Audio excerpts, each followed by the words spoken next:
é Rodrigo Wolff Apoloni, eu sou jornalista, sou professor de Tai Chi Chuan e sou pesquisador de artes marciais chinesas com um tempo de prática de mais de 30 anos. Pois bem, nessa programação de hoje do Tai Chi Sem Fronteiras, eu fui convidado a fazer uma apresentação e eu vou apresentar para vocês um documento bastante importante do Tai Chi Chuan do século XX. Nós estamos falando dos chamados 10 pontos fundamentais do Tai Chi Chuan, que é considerado um decálogo dentro da escola Yang por muitos praticantes. Esse documento ele não foi traduzido para o português, pelo menos de uma forma que fosse dada publicidade a ele. Porém, é um documento bastante conhecido tanto na China quanto nos países do Ocidente. Pois bem, qual é a história desse documento? O decálogo ele nasce de conversas do mestre Yang Changfu com o seu discípulo, o também mestre Chen Wei-ming. O mestre Yang Changfu faleceu em 1936 e esse documento, que ele foi feito a partir das compilações dessas conversas pelo mestre Chen Wei-ming, que também ele fez uma interpretação dessas palavras do mestre, ele foi publicado provavelmente no ano de 1935. Esse decálogo é um decálogo bem interessante, por quê?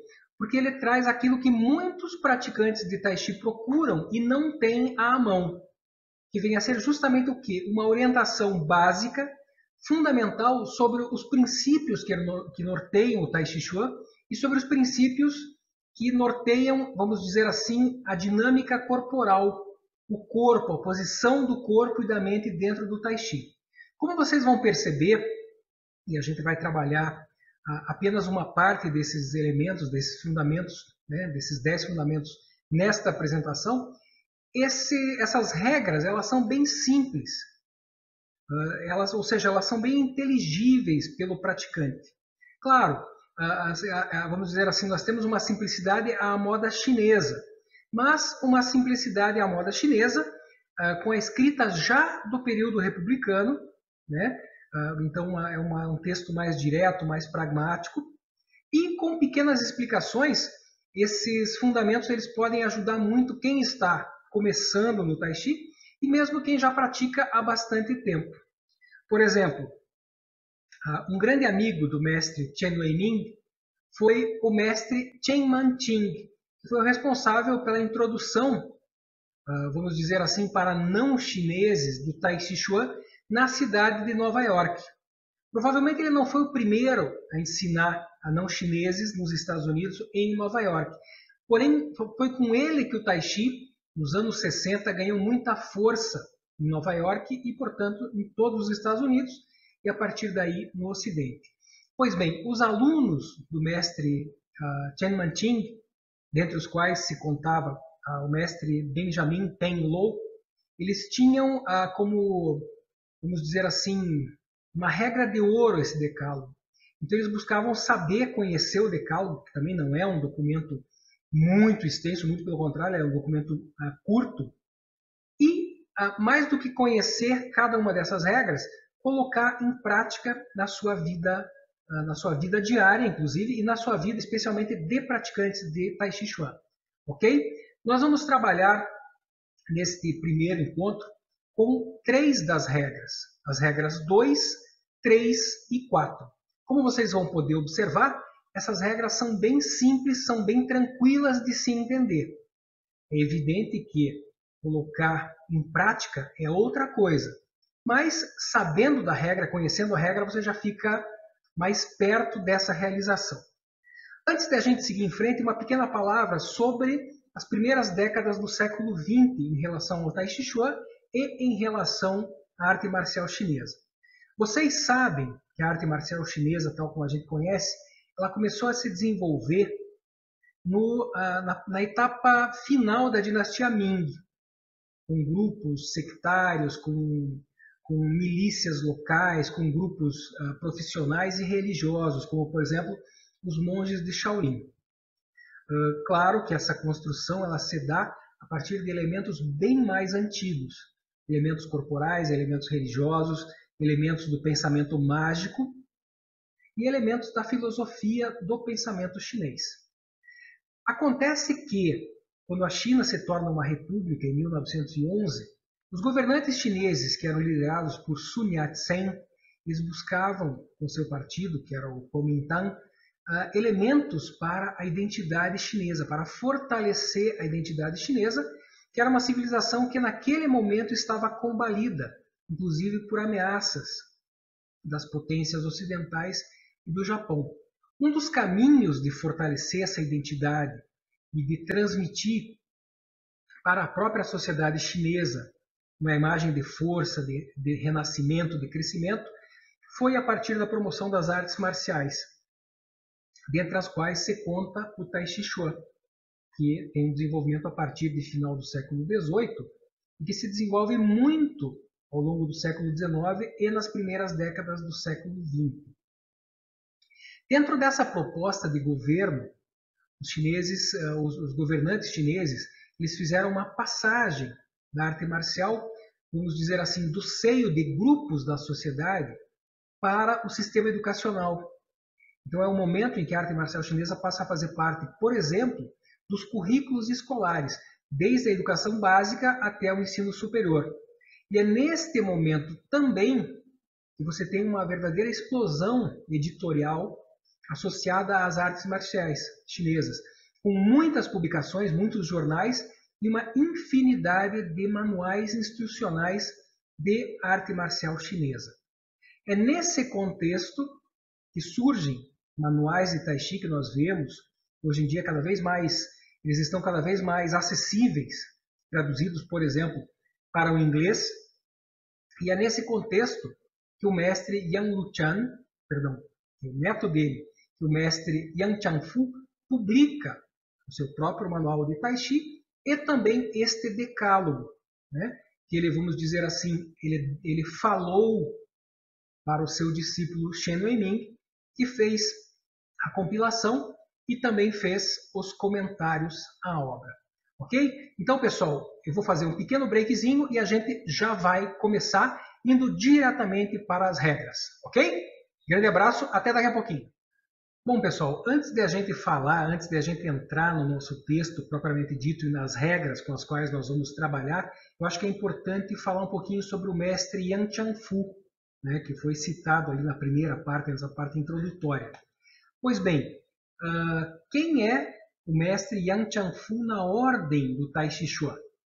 Yang Changfu, ele é neto do mestre Yang Luchan, que é o fundador da escola Yang de Tai Chi Chuan, escola Yang que foi fundada por volta de 1840, né, e que é considerada a segunda escola canônica do Tai Chi Chuan. Pois bem, a primeira escola canônica é a escola Shen, a segunda escola, que deriva da escola Shen, é a escola Yang, a terceira escola é a chamada escola Wu Hao, que deriva da escola Yang, a quarta escola é a escola Wu, e a quinta escola, que surgiu na década de 20, mais exatamente no ano de 1921, ela foi fundada pelo mestre Sun Yutang, a escola Sun, e esta é a quinta escola clássica ou canônica. Então, pessoal, a escola Yang, ela tem muita importância, porque de uma certa maneira ela foi a responsável por uma universalização do Tai Chi na China no século XIX. Quando eu falo em universalização, e aqui, evidentemente, eu peço todas as licenças para os demais estilos de Tai Chi, essa universalização se deve ao fato de que o mestre Yang Luchan conseguiu, com o apoio, inclusive, inicial dos membros da família Wu Hao, ingressar na corte chinesa, na corte Qin, a partir ali da segunda metade do século XIX, e a partir de então, o Tai Chi Chuan se tornou mais conhecido, ou seja, ele se tornou universal dentro do território chinês, né? Ao menos em certos círculos das elites chinesas, para além da sua abrangência regional, né? É interessante a gente citar também que dentre as hipóteses relativas à origem do nome Tai Chi Chuan, uma delas se liga ao mestre Yang Luchan, que ele teria, numa descrição, numa apresentação dele, os seus movimentos teriam sido descritos como sendo um Tai Chi Chuan, ou seja, uma forma de luta, uma forma de punho associada à dinâmica e à dialética dos opostos. Isso foi por volta de 1870, ok? Então, a partir dessas referências, a gente pode ter uma ideia da importância do neto dele, do Yang Changfu, que de fato foi um dos grandes mestres de Tai Chi e o principal expoente da família Yang nas primeiras décadas do século XX. Como vocês viram lá atrás, quando a gente trouxe uma imagem do mestre, ele faleceu relativamente jovem, com cerca de 50 anos. Isso, porém, não o impediu, né, de formar discípulos de altíssimo grau de qualidade, como o mestre Chen Wei-ming e o próprio mestre Chen Manting, e também, junto com demais componentes, com os demais componentes da sua família, dá ensejo a um Tai Chi Chuan para a segunda metade do século XX e para o século XXI. Tanto que, se a gente vai pensar que a chamada forma de 24 movimentos, a forma de Pequim, que foi a primeira forma criada pelo governo da República Popular da China e divulgada em 56, ela toma como base a escola Yang. A primeira rotina, aspas, moderna de Tai Chi com espada reta, Tai Chi Tien, também publicada pela República Popular da China em 1957, também se baseia na rotina da escola Yang, mais exatamente na rotina em 54 movimentos. Ok, pessoal? Dito isso, feita vamos dizer assim, esse intervalo para a gente falar um pouquinho sobre quem foi este mestre Yang Changfu, a gente pode começar a falar a respeito das normas. Nós vamos trabalhar dentre os 10 fundamentos, né, do Decálogo, nós vamos trabalhar com os fundamentos de número 2, 3 e 4. Ok? Muito obrigado. Vamos fazer mais uma pausa, que na verdade não é uma pausa, é só um breakzinho, e a gente já volta. Bacana, pessoal. Então nós vamos fazer da seguinte maneira. Eu estou me baseando, além do texto em chinês, estou me baseando em uma tradução feita pelo professor Li Feif. Muito interessante essa tradução, eu não sei exatamente quando ela foi feita, mas eu acredito que ela deva ter uns 20 a 30 anos. O que ele fez? Ele fez a tradução dos 10 pontos, dos 10 princípios fundamentais do mestre Yang Changfu. Ele traduziu também os comentários feitos pelo mestre Chen Wei-ming e propôs uma discussão em relação a cada um dos pontos. Então é uma abordagem muito interessante. Como é que nós vamos fazer?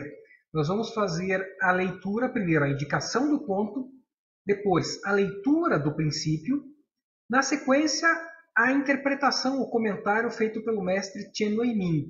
Vocês vão ver que não é nada assim muito extenso, né? Então não há problema. E na sequência a gente tece algumas considerações com base nos nossos estudos e na nossa experiência de prática e de ensino de Tai Chi Chuan. Ok? Então vamos lá. Muito bem, então vamos começar, como eu disse antes, a gente vai começar não pelo princípio de número 1, é um princípio um tanto complexo, talvez seja o mais complexo dos 10. A gente vai trabalhar com os princípios 2, 3 e 4. Eu vou fazer o seguinte, eu vou trazer o princípio tal como enunciado pelo mestre Yang Changfu e, na sequência, eu vou trazer o comentário feito pelo mestre Chen Wei-ming. E, por fim, em seguida, eu vou trazer as minhas próprias considerações a partir da minha experiência de prática do Tai Chi Chuan e de ensino desta arte marcial.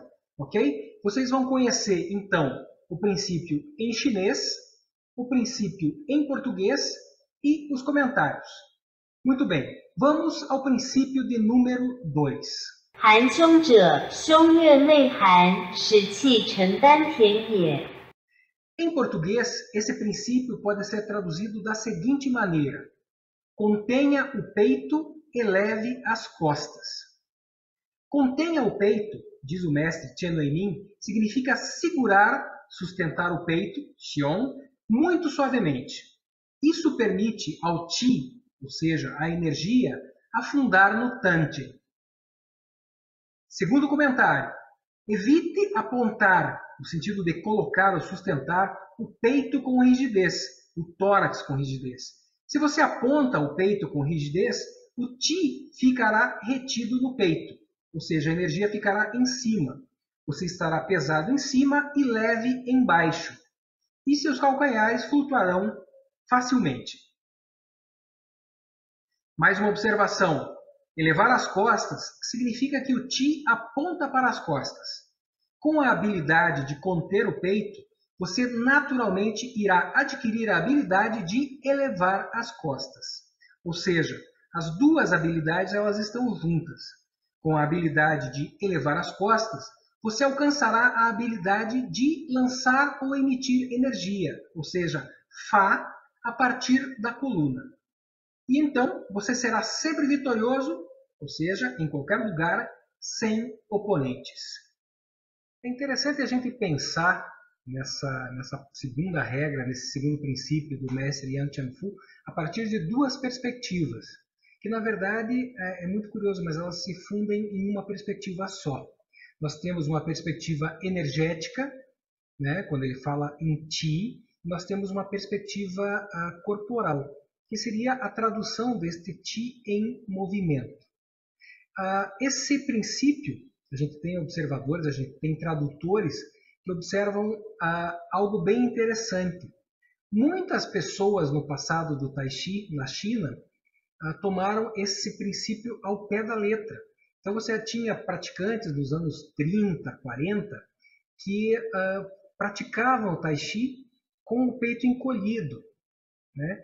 Porque você precisava recolher ou afundar o peito, quando na verdade não é essa a perspectiva, até porque se você experimentar fazer o Tai Chi recolhendo, né, contraindo, puxando o peito para dentro, o tórax para dentro, né, e elevando a coluna artificialmente, você vai perceber que é muito ruim, é muito desagradável, não é uma postura que evoque, uma postura básica que evoque o conforto que é necessário ao Tai Chi, né? Então, pessoal, a gente tem que... vamos voltar a essa questão da perspectiva energético-corporal. Os mestres, na verdade, especialmente o mestre Chen Wei, no seu comentário, ele observa algo muito interessante, que se você posicionar errado, se você projetar o peito, né, você vai fazer com que o Qi suba. Isso vai gerar um desequilíbrio, porque você vai ter, aspas, peso em cima, força em cima, energia em cima, e você vai ter uma base muito frouxa no quadril, com reflexos, evidentemente, sobre os calcanhares e sobre os tornozelos que ficam, segundo ele, flutuantes, gerando desequilíbrio. Vamos pensar no princípio de conexão energético-corporal. Quando a gente fala em Qi, a gente tem um componente anterior, que é I, e a gente tem um componente posterior, que é Li.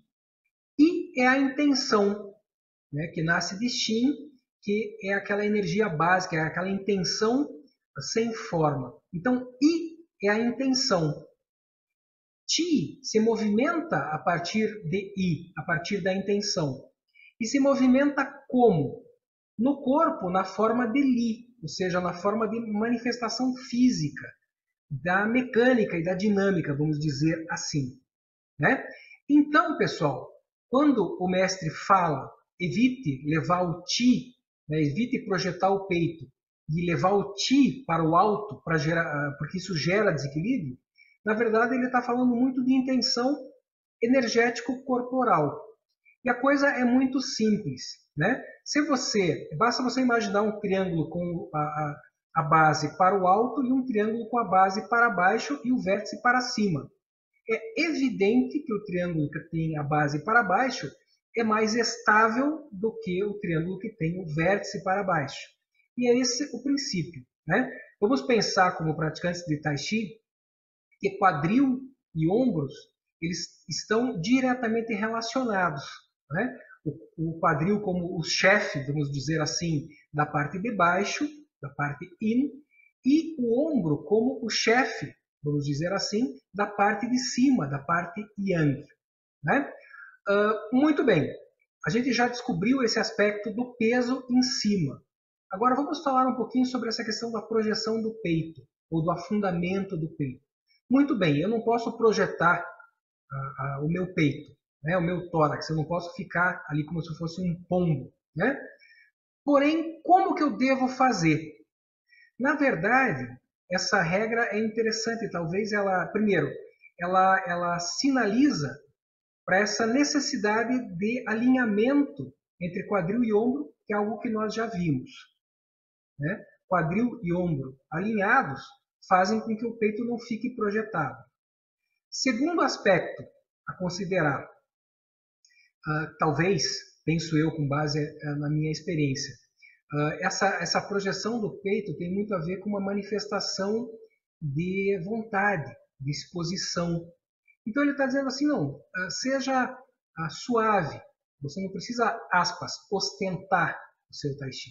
Então você não precisa ficar colocando o peito para frente como se você estivesse ali se estufando para mostrar alguma coisa para alguém. Este é o segundo aspecto.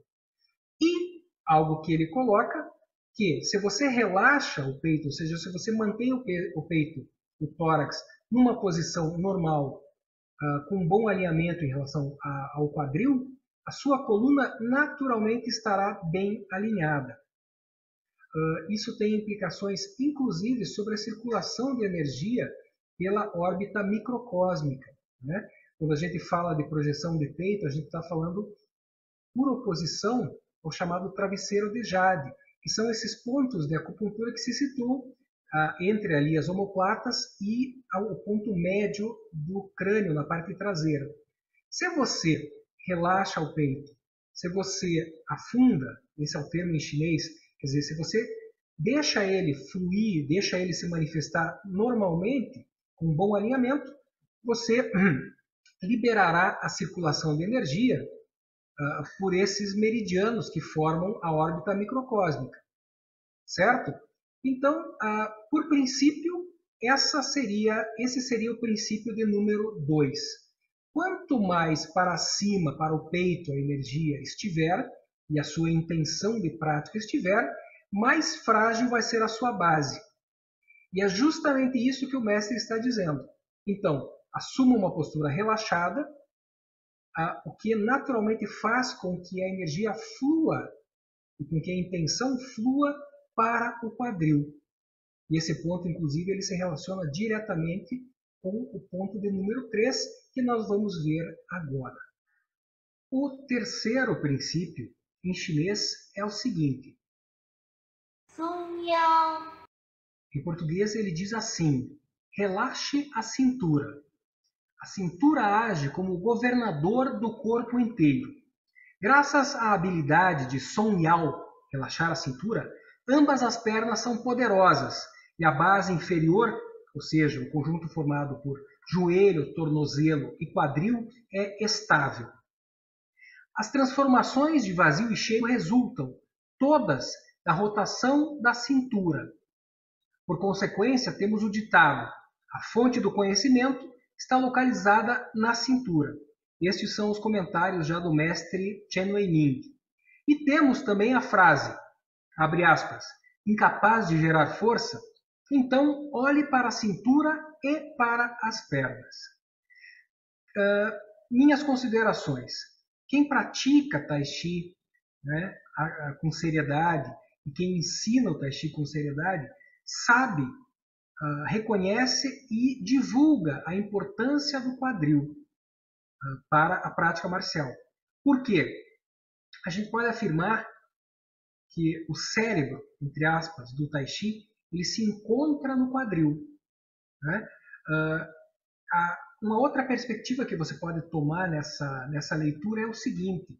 Você tem o plano sagital do corpo, aquela linha que divide o corpo em dois hemisférios, um ocidental e um oriental, passando bem pelo centro da cabeça e pelo períneo, ou seja, entre as pernas até o chão. Essa linha ela poderia ser quantificada, ela poderia ser classificada como uma linha yang, que conecta o praticante, a pessoa, ao céu, terra e céu. O quadril, por sua vez, ele significaria essa linha horizontal que se opõe e complementa, como yin e yang, essa linha vertical. Então, quando eu falo em quadril, eu falo numa linha que seria yin. Só que mais do que isso, a linha do quadril seria exatamente o Tai Chi. Por quê? Porque a partir dela, na parte de baixo do corpo, na parte pesada do corpo, eu tenho a divisão da força entre as duas pernas. Né? Então, o quadril ele também ocupa uma posição de Tai Chi. Por quê? Porque ele divide essa força que conecta céu e terra. Ele divide esse plano sagital, vamos dizer assim, em dois elementos, por onde eu faço a distribuição do peso quando eu pratico. E essa distribuição começa pelo quadril. Não apenas pelo giro do quadril, né? Por exemplo, a esquerda, a direita, horário e anti-horário. Eu também tenho o quadril girando em termos de báscula, ou seja, quando você contrai as nádegas e projeta a pelve, ou quando você puxa a pelve para trás e empina um pouco as nádegas, certo? É claro, a postura mais própria do Tai Chi é a báscula para frente, que se dá a partir da flexão dos joelhos. Então, pessoal, essa é uma grande perspectiva. Quem pratica Tai Chi Chuan sabe que o Tai Chi Chuan começa pelos quadris, pelo quadril, e se comunica diretamente com os tornozelos e os joelhos. Na parte de baixo, na parte de cima, o equivalente ao quadril são os ombros, né? que se comunicam com o cotovelo e com os pulsos. Vamos ver um pouquinho o que o mestre, o professor Li Feif, já falecido, fala sobre essa relação dos quadris.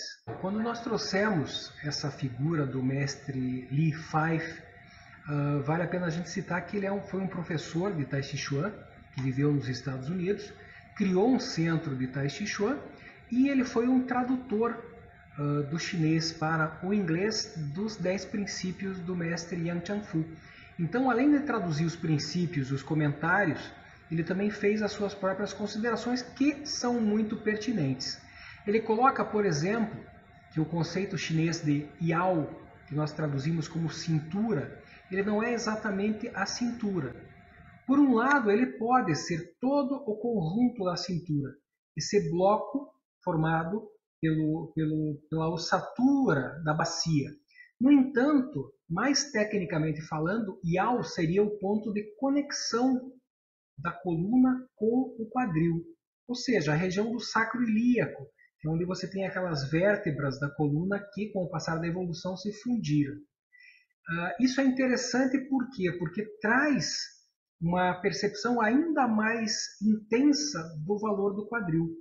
Quando você faz o Tai Chi, se você procurar trazer atenção, fixar a atenção nessa base, né, da coluna, onde ela se junta com o quadril, você vai ter uma percepção bastante clara do Tai Chi. E isso em chinês, como observa o professor Li Feif, este é o conceito de Yao em chinês. Pois bem, o que mais que ele fala e que a gente deve prestar atenção, que é bem interessante. Quando a gente fala em quadril, você está falando de uma área bastante importante do ponto de vista da energia. Né? Se pela frente do corpo você tem o Tanchen inferior, né? O terceiro Tanchen, o Tanchen de baixo, que é super importante. Por outro lado, na área das costas, você tem a sede da essência, Qin, a altura dos rins, com uma conexão, evidentemente, pelos genitais, pelo períneo e assim por diante. E você tem uma série de pontos, como, por exemplo, o Minman e outros que se situam ali. Então, pessoal, quando você faz Tai Chi, ao relaxar o quadril, ao relaxar e movimentar livremente, mas conscientemente o Yao, né, a base da coluna que se conecta com o quadril, você vai estar também fazendo com que a energia flua por ali, por meio da órbita microcósmica, e que circule, e que se espalhe de uma maneira correta e saudável pelo corpo. Então essas observações são importantes.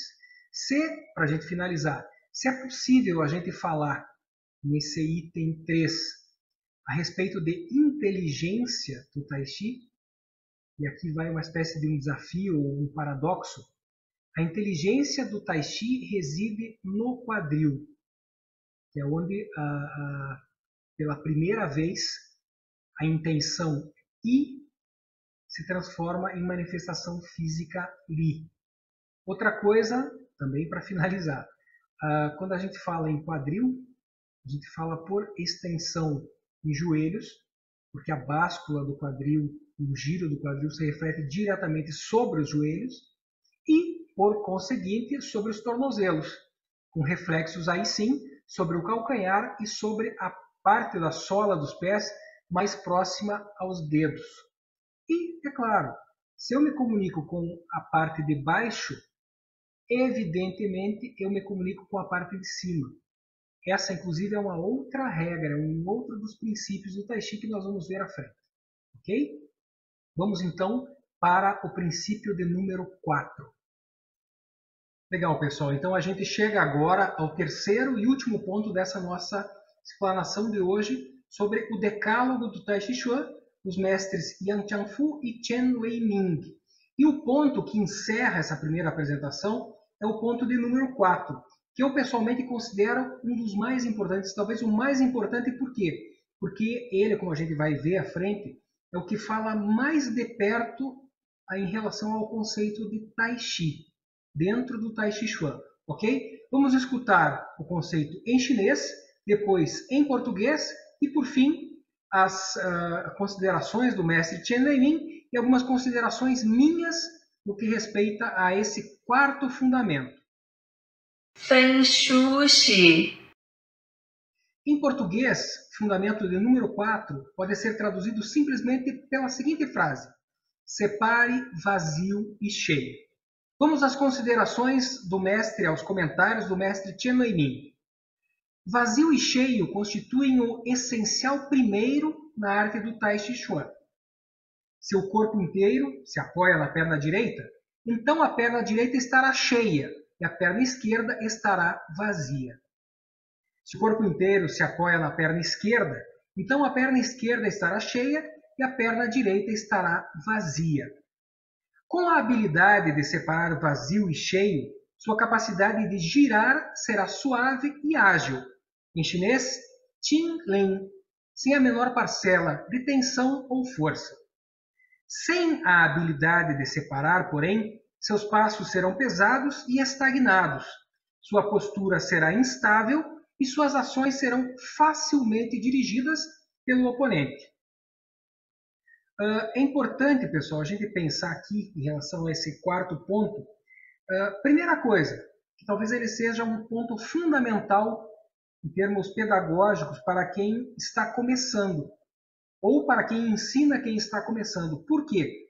Porque é fundamental que o praticante, que o aluno do Tai Chi perceba logo a importância de separar cheio e vazio. Essa separação, evidentemente, ela começa no quadril, ela diz respeito tanto à base, a perna esquerda, quanto à base, a perna direita, assim como aos braços.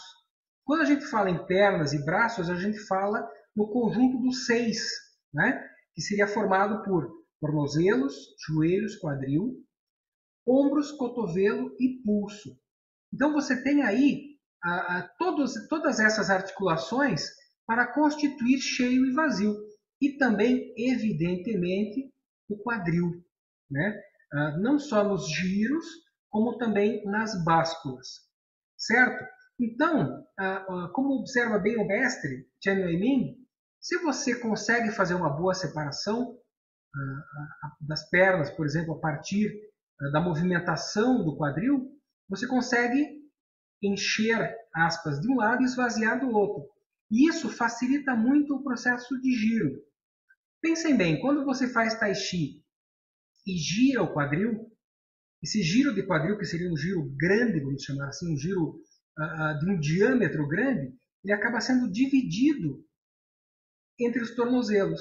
E essa divisão dos giros, vamos dizer assim, essa complementariedade, esse acompanhamento que os tornozelos fazem em relação ao quadril, ele é dado por força justamente do quê? Da separação de cheio e vazio. O professor Lee Pfeiffer ele também observa uma questão interessante, citando outro grande mestre, que foi um grande amigo do mestre Chen Lieming e que foi aluno do mestre Yang Changfu também, que é o mestre Chen Manting. O mestre Chen Manting ele fala uma coisa, ele traz um conceito muito interessante, que seria um conceito de peso cruzado. Então, primeira coisa, é evidente que cheio e vazio se manifestam mais no conjunto yin, no conjunto formado por quadril, joelho e tornozelo. Porém, ele também se manifesta em cima, no conjunto yang, o conjunto mais leve e mais rápido, que é formado por ombro, cotovelo e pulso. O mestre Chen Manting, o que ele colocava? Ele falava em termos de uma, vamos dizer assim, de um peso distribuído cruzado, em que havia uma conexão, isso faz sentido, por exemplo, entre o tornozelo direito e o pulso esquerdo, entre o tornozelo esquerdo e o pulso direito, entre o joelho direito e o cotovelo esquerdo, entre o cotovelo direito e o joelho esquerdo, entre as laterais de quadril e de ombro, né? Nos giros. Então, tudo se conectaria dessa forma como se fosse uma conexão cruzada. Essa seria uma forma mais sutil ainda de se trabalhar com a diferença de cheio e vazio. É muito curioso a gente observar que quando você fala cheio, você fala encher a perna, esvaziar a outra, por exemplo, você também pode trazer uma conexão de yin e yang, né? Se a gente pensar que cheio, ancorado ou pesado é yin, então você pode imaginar que a perna que sustenta, ela se torna yin, em diferentes graus, evidentemente, porque a prática é dinâmica. Ao mesmo tempo, quando você tem um esvaziamento da outra perna, né? Então você trouxe o peso para um lado, esvaziou o outro lado, esse lado que fica vazio, ele vai ficar yang, ou seja, ele vai ficar mais móvel. Quando um fica mais ancorado e escorando, o outro fica mais móvel e tende ao giro. Só que não é apenas assim, porque você tem diferentes dimensões, diferentes cheios e vazios no corpo. Então, quando você passa o peso, por exemplo, para a perna esquerda ou para a perna direita, e você vai ter a perna oposta esvaziando, esse esvaziamento também se dá na sola do pé em dois momentos. Então, por exemplo, você vai ter ou o calcanhar cheio e a ponta vazia, ou a ponta cheia e o calcanhar vazio. Então, essas relações de cheio e vazio se estabelecem ao longo de toda a prática. Dentro dessa perspectiva, existe um conceito bastante interessante que é trazido pelo mestre Yang Junmin, que é um mestre também de Taiwan, mas que se instalou e fez muito sucesso, especialmente com livros e cursos, nos Estados Unidos.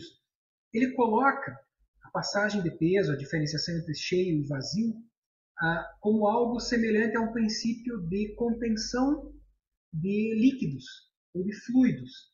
Por exemplo, quando você enche um lado, né, quando você traz o peso para um lado, automaticamente você traz a energia Qi para esse lado. Quando você esvazia uma perna, você esvazia de Qi também. Você tornando leve, você esvazia. Como o Tai Chi ele não é uma prática estática, você vai avançando, você vai recuando, você vai trocando de lado, você vai, vamos dizer assim, colocando em diálogo todo o seu corpo, a partir inclusive daquele possível hexagrama corporal que relaciona cada uma das partes. Então, pulso, cotovelo, ombro, quadril, joelho, tornozelo. Você fazendo essa relação permanente ao longo da rotina, você faz com que exista um fluxo permanente e muito interessante de esvaziamentos e enchimentos de energia. o que provocaria uma espécie de vamos dizer assim, um bombeamento da energia de um lado para outro, que faria com que o Qi fluísse de uma forma saudável por todo o seu corpo. Quem faz Tai Chi percebe, por exemplo, assim, eu digo faz Tai Chi por mais tempo, é capaz de ter algumas percepções da energia no corpo. Por exemplo, pessoalmente, eu sinto muito e acho muito interessante durante a prática do Tai Chi as percepções nas palmas das mãos. Então você sente ligeiros formigamentos, você sente...